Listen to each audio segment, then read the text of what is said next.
உன்னுடைய காலை பிடிக்கிறேன். சரி, உன்னுடைய தங்கை மகளாகிய இந்த கண்மணியை விட்டு விடு அப்படின்னு சொல்ற. உன்னுடைய பாதம் பிடிக்கிறேன். இந்த பாவையால விட்டு விடு. நான் சிந்துதான போறேன். ஐயோ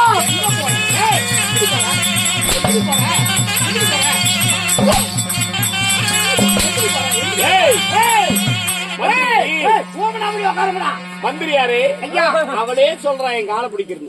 தாய் மாமங்க ஆளு இப்பதான் தெரிய வந்திருக்கு. அதனால நம்ம வேண்டாம்னா அந்த பாவை என்ன வந்து சேரும். சரிங்க, பிடிச்சிட்டு போட்டுமே. கலந்தாரி காலை பிடிக்கிறேன். காலை பிடிச்சுட்டா நீ போயிடலாம், விட்டுறேன். காலை பிடிமா. காலை பிடித்தா உன்னுடைய தங்கை மகளாகி இந்த கலந்தாரிய நீ போயிருவேன். அனுப்பிட்டுருவீங்க. பொறுப்புடுவேன். எனக்கு சீரு வேண்டாம். ஆமா, என்ன சிரமப்படுத்த வேண்டாம். என்ன உன்னுடைய காலை பிடிக்கிற மாமா, காலை பிடிச்சு கும்பிட்டு போ. கும்பிட்டா விட்டுருவில்லை. ஆமா,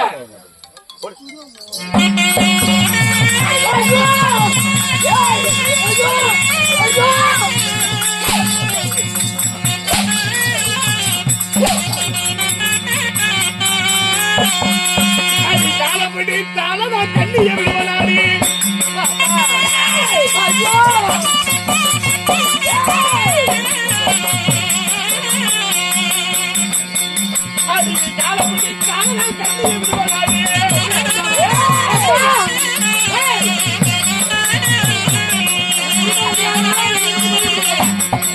கதிரிகளை தானவும் கணவனோடு விடுவனாடி.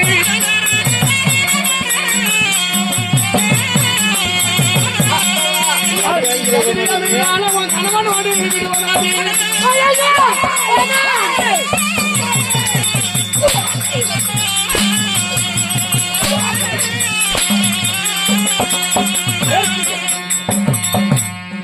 என் காலையை பிடித்தாலும் கணவனோடு விட மாட்டேன். கண்ணி காலை பிடித்தாலும் கண்ணி விட மாட்டேன். வாழ்நாள் பூரா கதிரி இந்த அஷ்டாபுரத்துல கண்ணீர் வடித்தாலும் இந்த வாழ்வுல கணவனோடு விட மாட்டேன். உன் வாழ்வே அவ்வளவுதான். இதோடு முற்றுப்புள்ளி. நீ வாழாங்கத்தியா தான் அஷ்டாபுரத்துல இருக்கணும். வயிற்றுல கருவே உருவாக கூடாது. கோமாளி பையன் மட்டும்தான். ஆமா, எதுக்கு? பாதுகாப்புக்கு, காவலுக்கு.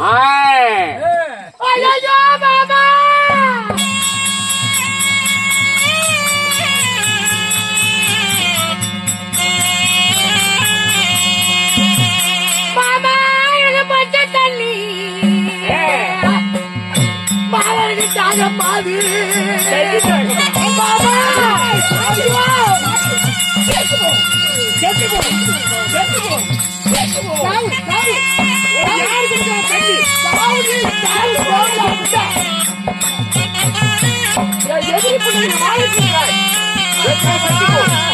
தண்ணி இல்ல.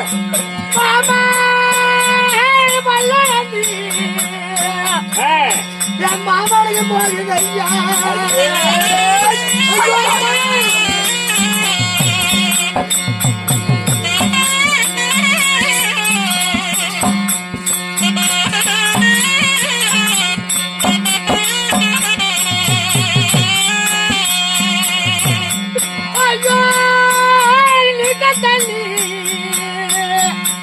மாமனுக்கு தாங்க மாதிரி. ஐயோ ஐயோ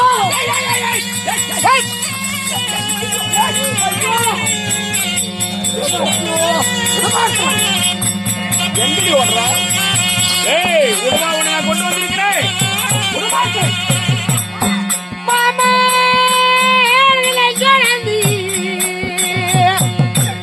என் மாமனுக்கு போகுது. அம்மா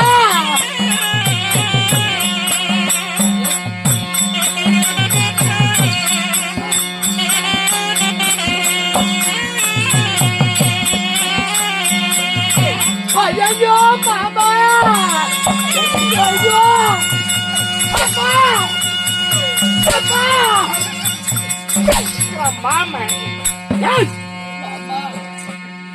எதிராளி மகளை கேட்டு திருமணம் செய்த நீ ஆமா என்னை அடித்து சித்திரவதை செய்றீங்க. இருந்தாலும் உங்க கூட இந்த கனகத்திலே இந்த அஸ்தாபுரம் வந்தேன் அல்லவா, எனக்கு பச்சை தண்ணி தாவமதி பல்லுணர்ந்து போகுது, எனக்கு நீச தண்ணி தாகம் நெஞ்சுணர்ந்து போகுது, நல்ல தண்ணி தாகமாதி எனக்கு நான் வறண்டு போகுது. அதனால எனக்கு கொஞ்சம் தண்ணி கொடுமாமா குடிக்க. தாகத்துக்கு தண்ணியா? குடுங்க ஐயா. வாங்க. ஆண் அடிக்கிற சவுக்கால் 1000 அடி அடித்து உதைக்காத உதைத்து சித்திரவதை செய்து கொண்டிருக்கிறேன். இவ அடி உத தாங்க முடியாம தாய் வீட்டுக்கு ஓட பாக்குறா, தந்தை தென்மதுரைக்கு மண்ண வீட்டுக்கு ஓட பாக்குறா. இவனுக்கு என்ன செய்யணும் தெரியுமா? நீங்க ஒரு கல்சரை கட்டிங்காடா இந்த கலந்தாரிய சர வைக்க.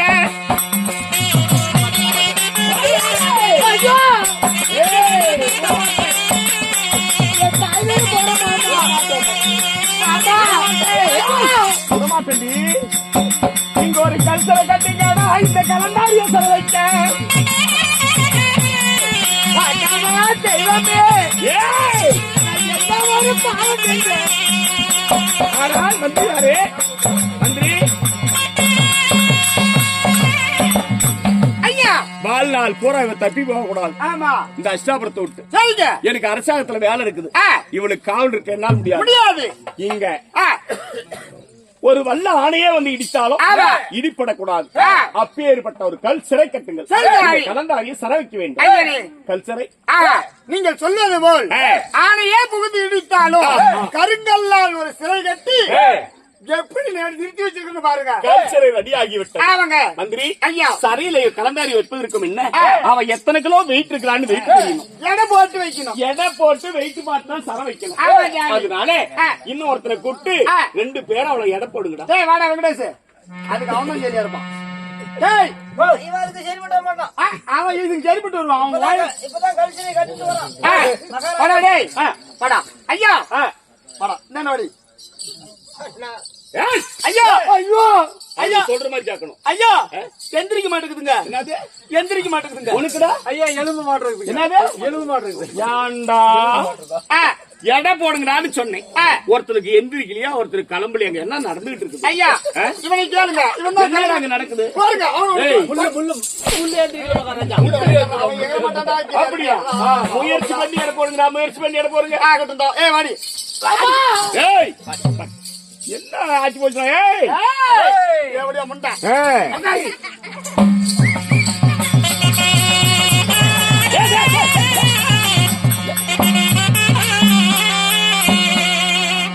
எடையும் சரியா இப்படியே தூக்கிட்டு போய் சிந்து தரத்துல விட்டுருந்தா படிச்சுக்கு ஆமா இருக்கிறவா. மந்திரி ஐயா, எத்தனை கிலோ வெயிட் இருக்கிறா? ஐயா இவளுடைய எடை சரியாக ஒரு 50 கிலோ இருக்குங்க. இருக்குங்கள் மந்திரி. ஒரு உரமூட்டை வெயிட் இருக்கிறா 50 கிலோ. பாருங்க சிங்கனி ஏறி உட்காந்துக்கிட்டான். மந்திரி ஐயா, எதுக்காக சரப்பட்ட பாவிய சரையில வைக்க பண்ண இடம் போடுறேன்னா, இனி இவளுக்கு இந்த சரையில கல் சரையில நம்ம சாப்பிடுற மாதிரி நல்ல உணவு கிடையாது. ஒரு நாளைக்கு ஒரு வேலை உப்பில்லா தண்ணிய ஒரு டம்ளர் கொடுப்பேன். உப்பில்லா தண்ணிய குடிச்சு நாளுக்கு நாள் உணங்கணும். கையெல்லாம் வெத்தணும்டா, வெத்தமெல்லாம் சுண்டணும். அப்படியே அணுவணுவா குறையணும். ஒவ்வொரு குமலை ஆமா உப்பு இல்லாத தண்ணி 1 டம்ளர் தான் கொடுப்பேன். 100 வெள்ளி கொடுப்போம் ஒரு நாளைக்கு.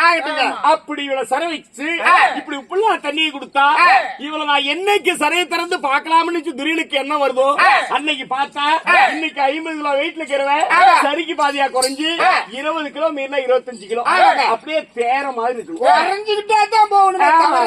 யாரை கூடாது. ஒரு நாள் இந்த வத்து சகலத்தி உனக்கு அவளை கிளவிட்டு இந்த துரியனுடைய ராஜ கட்டளை ஒரு நாளைக்கு ஒரு வேலை ஒரே டம்ளர் தண்ணி கொடுங்க. சரிதானே? அப்படியே ஆகட்டும். மந்திரியாரே அப்படி சர வச்சு இவனுக்கு சிக்ஷை கொடுத்தாலும் இன்னொரு விஷயம் தெரியுமா? ஏய் மந்திரியாரே, இந்த கடனாரிக்கு அவனுக்கு கர்ணனை கூட்டி வாடா.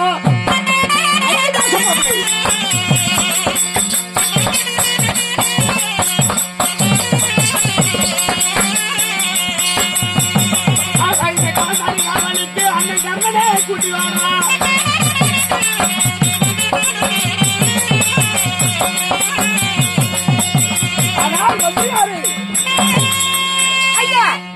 வாழ்நாள் பூரா கல்சரை விட்டு தப்பி போக கூடாது. சரிங்க.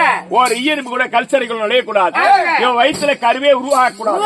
அதுக்குத்தான் துரியோதனன் இவ்வளவு கஷ்டப்பட்டு சர வச்சிருக்கேன். சரிங்க. இந்த அஷ்டாபுரத்துல என் தாய் முதல் தமிழை கூட நம்ப மாட்டேன். எனக்கு நம்பிக்கையானால் யார் தெரியுமா? அங்கு தேச மன்னன், வாரியளிக்கக்கூடிய வல்லல், நீதி நேர்மை நியாயம் தர்மம் நான்கு கடவுளித்து வரக்கூடிய அண்ணாவாகி உடன் பிறக்காத எங்க அண்ணா கர்ண மகாராஜர். எங்க அண்ணாவை மட்டும்தான் அந்த வாழ்வுல நம்புவேன். எனக்கு நம்பிக்கையான ஆளு எங்க அண்ணன் கர்ணனை கூட்டிக்கிட்டு வா, இந்த கல்ச்சரைக்கு நான் காவல் வைக்கிறேன். கேளுங்கள் சபையர்களே, பிரியமனாகப்பட்டவன் சிவா அழைச்சு வந்து இப்படி அடித்து உதைத்து சர வைக்க அந்த சிறையில இருந்து கலந்தாயாகப்பட்டவன் தாய் நினைச்சு அழுவதுக்காக